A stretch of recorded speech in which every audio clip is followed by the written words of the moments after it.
Welcome back, folks, to another episode of Utopia. This is Sinulab, and let's get started.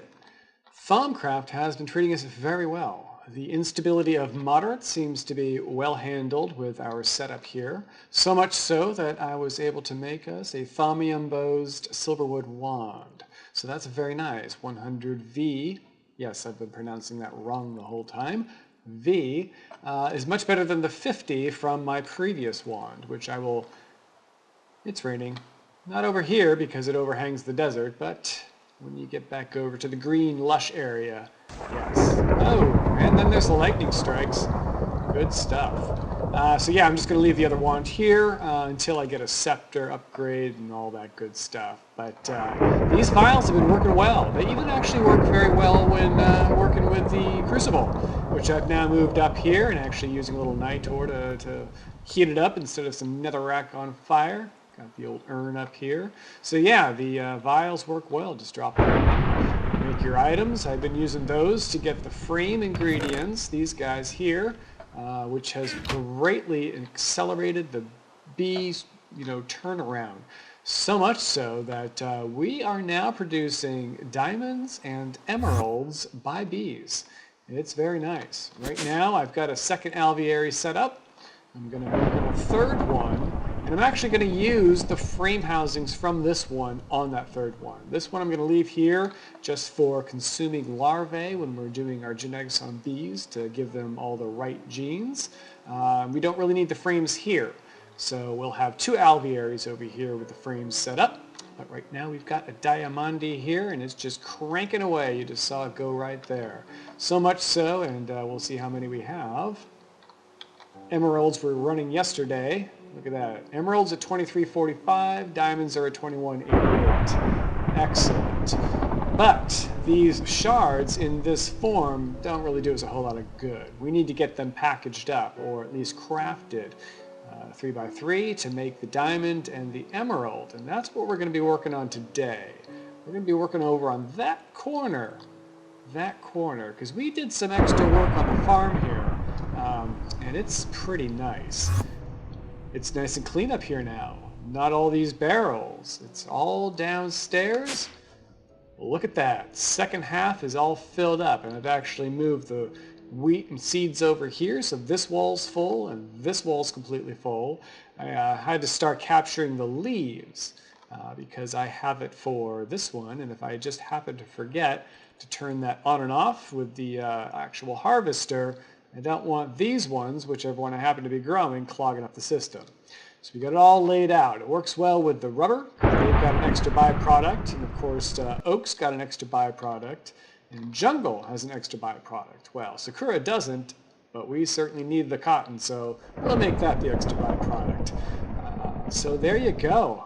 32 channels maxed out on the one channel in the P2B. And that's very nice. P2P, I kind of sounded not right, but there you go. There you go. We had to make a second P2P up here to give us channels for this work over here. Originally I had just an export bus feeding into this chest that goes into the... Wow, that is some loud thunder. It's a good reason I made this rainmaker a while back. If it's just raining, it's not so bad, but when it's thundering, it's just loud. So let's just do that, and the rain will go away, and it'll be nice and quiet, and I can talk, and we won't be disturbed. So originally over here, I had the just an export bus that would, given a redstone signal from a level emitter, feed into this chest, which feeds into the planter up there, just some sakura until a certain level was met, and that level is 6,400 of the sakura wood. However, even with no accelerator cards, well, this is an interface now, it used to be an export bus, but with an export bus with no accelerator cards, it would still have so many saplings thrown into that planter that, when our 128 voided barrel was full, it still had a lot of trees to go, and that was just a waste. And clogging up the system too with all that space in the planter and the chest. So I was thinking about limiting these guys, by filling in just one cobblestone here, but the same with that chest that captures it from the, well, I guess not the harvester, but the planter. And that just seemed kind of wasteful. So a little experimentation with Steve's Factory Manager can read the level emitter, and then with an interface that's configured just to give it the Sakura saplings, it can just feed one into this chest, and I can configure it to just trigger once every 10 seconds. So while that emitter is on, and it's false, which means that if it's off, this will run. It will move one Sakura sapling from the interface, the ME interface, to this chest, which goes to the planter. And that should be slow enough to where once we reach the level that we want and this emitter goes back on, we won't have like 10 stacks of saplings that it still needs to go through. It'll hopefully just be a lot less. So that's the plan with that, and that's a nice little thing. I think we're going to use this duplicating the work that we want to do over on this corner here today. We want to do some consolidation. It's getting kind of just out of control here. We already have a barrel for gravel and sand over on our farm side from the sludge boiler. So I want to do some consolidation here. I want to be able to have AE detect when we're low on sand and then fire up this guy to make some sand.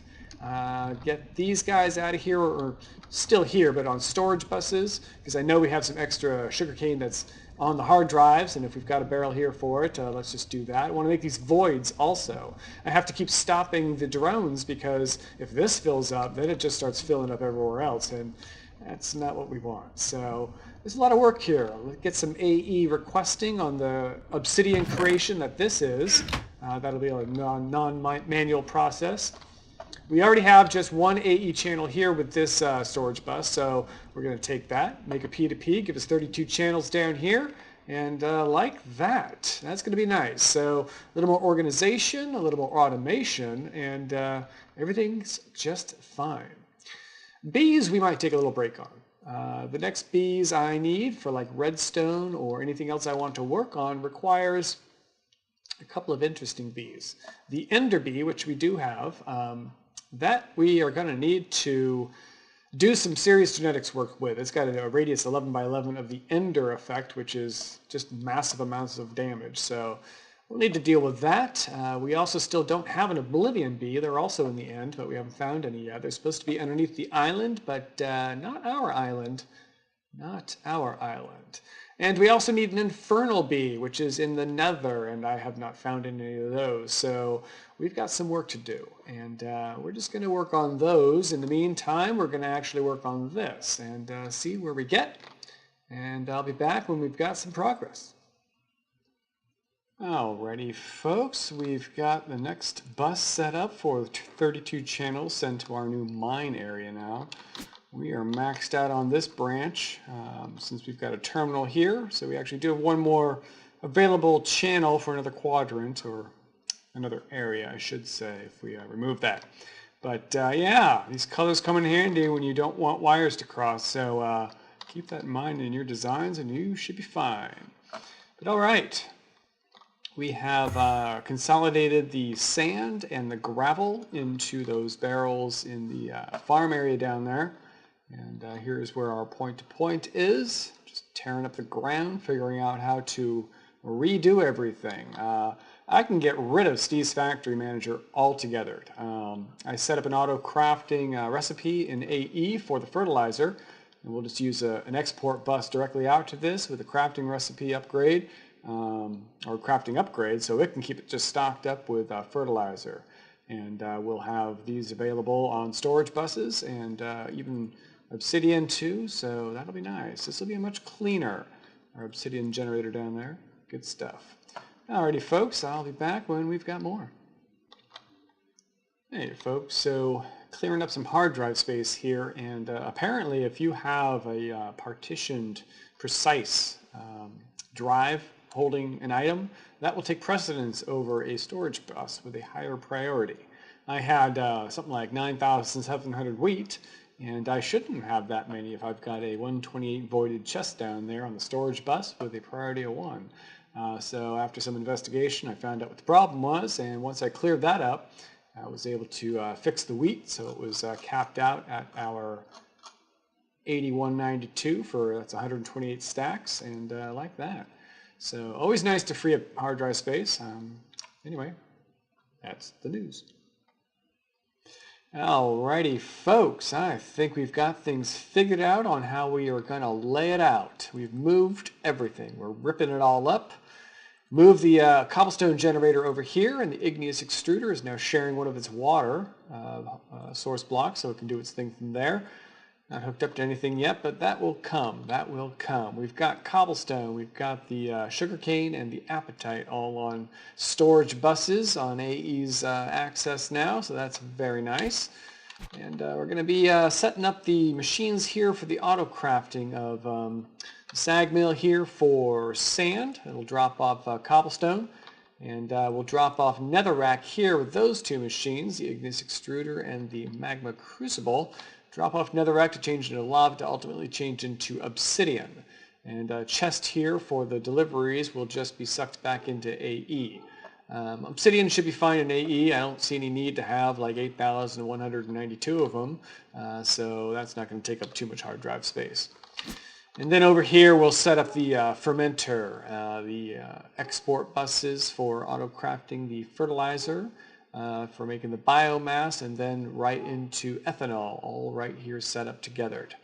All automated too. This power line that we had brought over here originally, we're going to be able to rip all that up and just use the power line that's already wired over there that we tapped off to begin with. So we're getting a little bit more efficient, a little bit more compact, and much more automated, which is much better than having to do things by hand.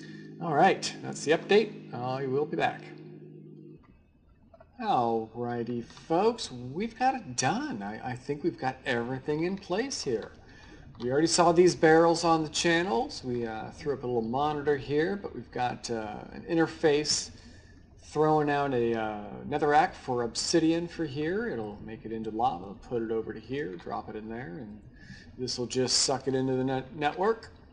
And over here we've got sand creating the cobblestone, or I'm sorry, the cobblestone creating the sand. That would be interesting, the sand creating cobblestone. But anyway, and that exports into here, and like that. We have another level emitter because this is now automated and nice and close together with pipes underneath. That ender fluid where you get more than one fluid that you can have, very nice. 'Cause I've got water going into here, and the biomass coming out and going in and out of this barrel, biomass coming into here, and ethanol coming out. So the ethanol production is completely automated now. And this level emitter is actually keeping track of how much sugarcane I have, and it'll emit a signal if it gets below 4,000 or equal to 4,000. That'll stop it from dumping into here. Right now it's just throwing what it can in here. Now what's interesting about this export bus, I've got it exporting both things, but it will only export one thing. If it can export this, it will. It won't export both, each tick or whatnot. But it's throwing out the sugarcane fast enough to where this stays full, and it does cap out, which actually allows the fertilizer to get filled up. And fertilizer's got the crafting card here. We've got a capacity so that we can have the two of them, and a redstone so that it can be controlled by the emitter.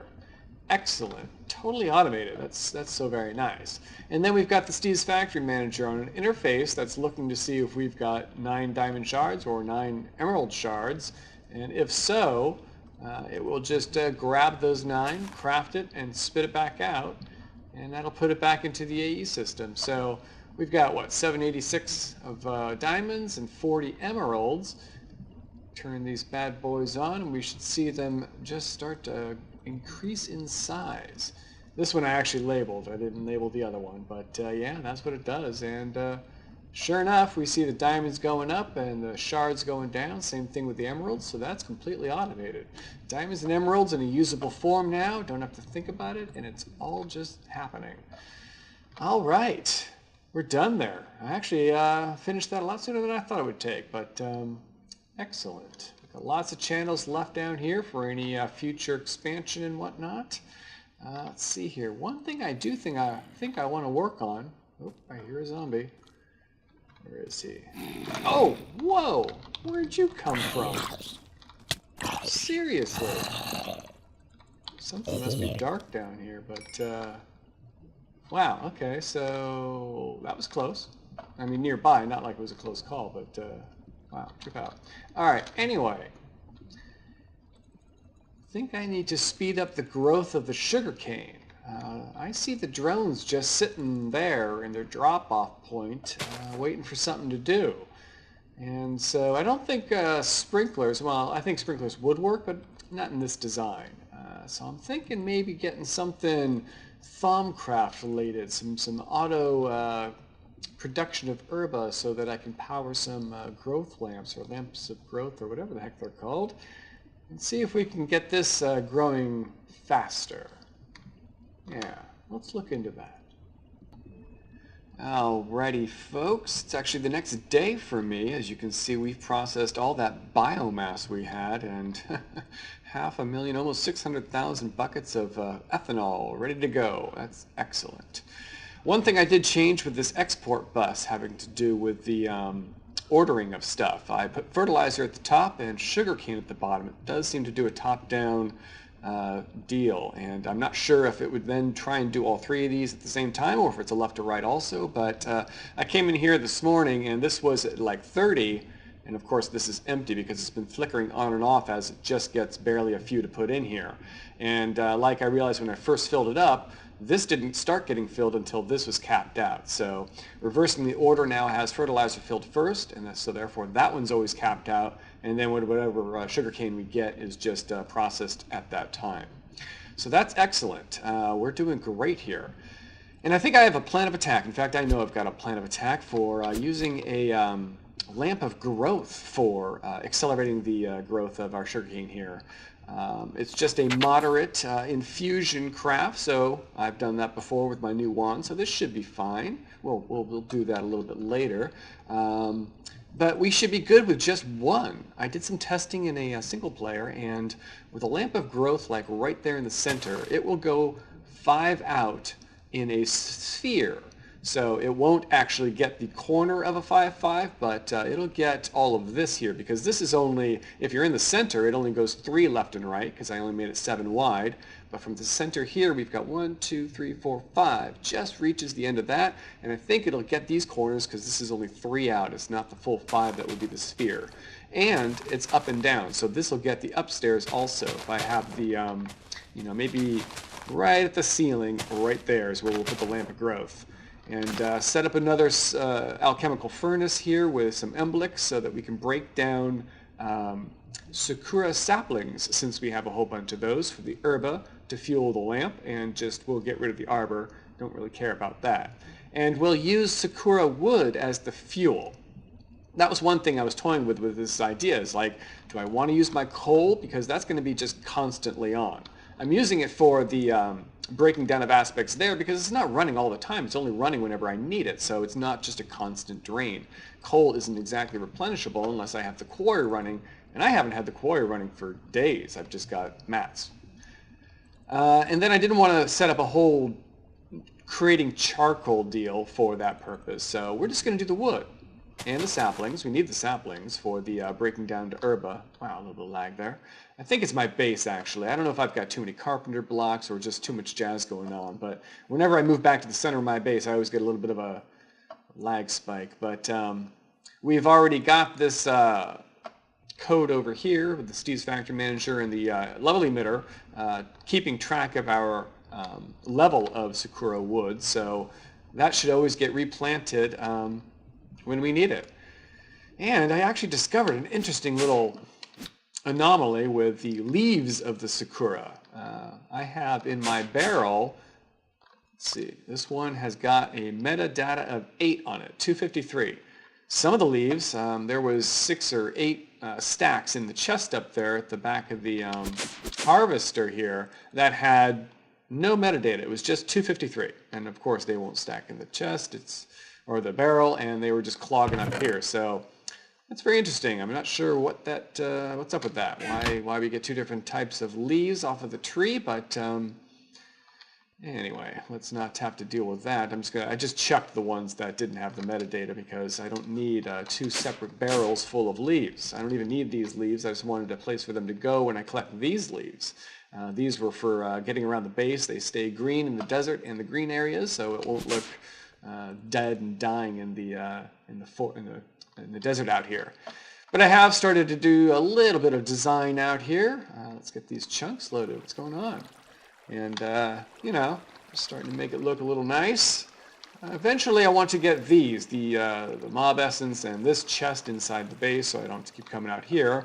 But yeah, starting to work on making this look a little nicer around here. I got the grass up against the base here, and then the deserts outlined with the sand. I love the wand of equal trade. It just makes this type of work that much easier, quicker, and less tedious. But anyway, let me get started on getting the mats together that I need to get an arcane lamp going, and we'll get that started.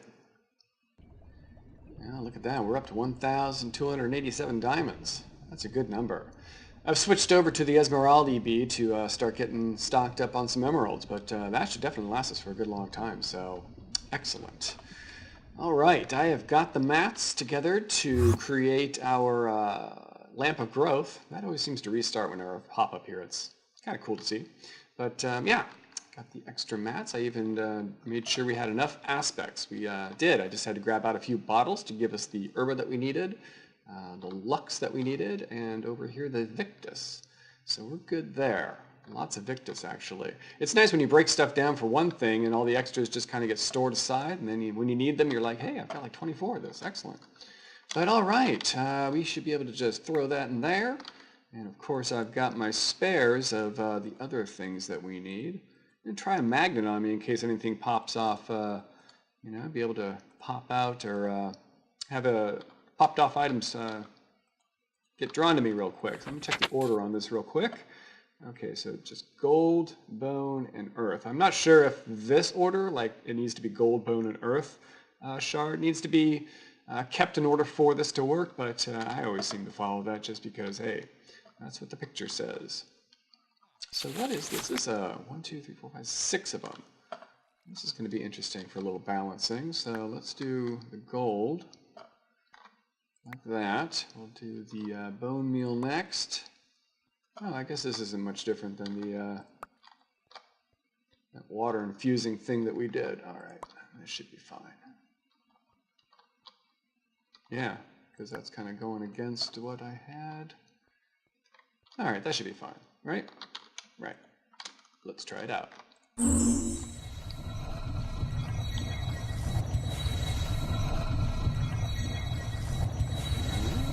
good.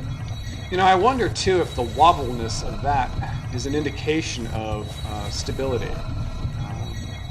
I seem to think that in the last world, you know, if their individual pieces aren't shaking around, it's a pretty good indication that things are stable and, or at least you have a minimal chance of something weird happening. It's looking good. Everything's getting sucked in. Didn't see anything get popped off. I think we're golden. Excellent. Look at that. Yes, this altar seems to handle moderate just fine. Anything above that, I don't know, but we'll find out in the future. We've got our lamp of growth. We only need one for my design. The rest of this crafting is just going to be arcane table stuff for the furnace and the umbilics and the piping if I need it. So let me get those crafted and we'll start to get to building. Alrighty folks, so this is the basic idea for feeding the lamp of growth. But I came across a bit of an issue that I finally got figured out. So as you'll notice, there's no particle effects happening right now with these sugarcane, and there should be because the lamp of growth is right there and it's being fed with plenty of herba essentia. But it took me a long time to realize that the top side's getting particles, right? And unfortunately, the lamp of growth is seeing these sugarcane above the ones below there and counting it as the ones below having already grown. Now it seems to continue giving these particle effects because I guess there's sand beneath it and it knows that it doesn't have one above it. But for whatever reason, that seems to interfere with this. It's just a natural growth. We've got no particle effects here. It wasn't until I actually just dug up all of the sugarcane here and then came down to look, and now you can see some particle effects happening.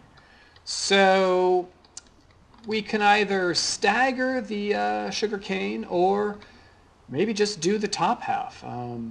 That would be nice, because then I could just have the lamp of growth underneath here. I could move all this setup underneath and wouldn't have a drone to have to worry about interfering.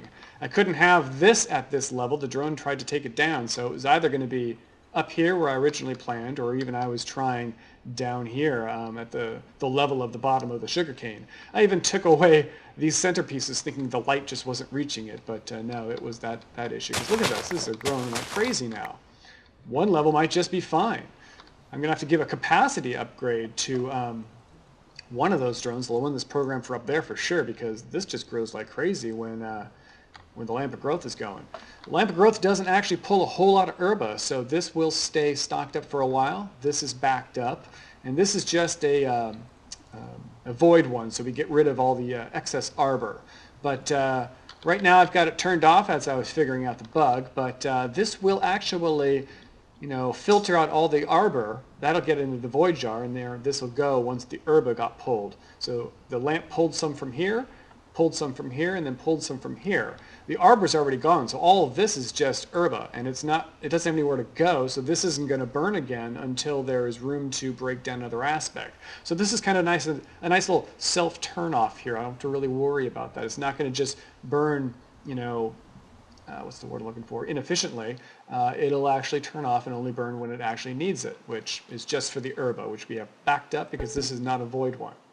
So that's the basic setup. I'm going to move this underneath here. I'm going to get rid of the bottom half of this sugarcane farm and just use the top half and get a capacity upgrade for one of our drones and see how that treats us. Alrighty folks, there it is, the much more compact model of the growth of lamp little self-contained system here. So it's set up just like before and only firing, in fact it's not firing right now because this is topped off all with the herba. All the arbor has already been filtered out and it's just waiting to use some for the lamp of growth. I've got one capacity upgrade in one of the drones. I might either, he's recharging now, yeah, see, I might either start up the second one or get some speed upgrades in the drones too. I think both of them actually. The speed upgrade certainly is going to help with this. They're going to recharge more often. But it's, you know, ready to go. It's just the lamp of growth makes this ready to go. It doesn't look like it reaches this last one, probably because it's down below a little bit, and then this little corner, and then this little corner. But other than that, it's golden. These are changed to glass because I wanted to swap out the nooks that I was using for light with just these cubes. I noticed that there was some reeds sitting here and there was a nook here, and I very strongly believe that that was just interfering with the drone's ability to collect it because the drones should go all the way out to here. 2 spaces from where the reeds are is the gathering area, so that should be alleviated just so that we make sure that we grab everything that we can. And these two just still had some spawnable spots right here because I used to have nooks at every end, but don't need that anymore, and I didn't want to have that much glowstone here. So yeah, it looks like we'll definitely need to get another drone there, but this is self-contained and fully automated and good to go and not wasteful because it's not just sitting here cooking unnecessarily. So very good, very good. But anyway, folks, I believe that is going to wrap it up for this episode. We have done some tremendous work here. We've gotten this cleaned up and automated and accessible via AE, and we've definitely got a surplus of, oh wait, no, that's on, so that means that we've hit our threshold. But we have got 609,000 buckets of ethanol now, so that's just great. So anyway, folks, I will see you in the next one. I don't actually have a plan for between this episode and next, so we'll see what I get done when we get back. Alrighty, have a good one.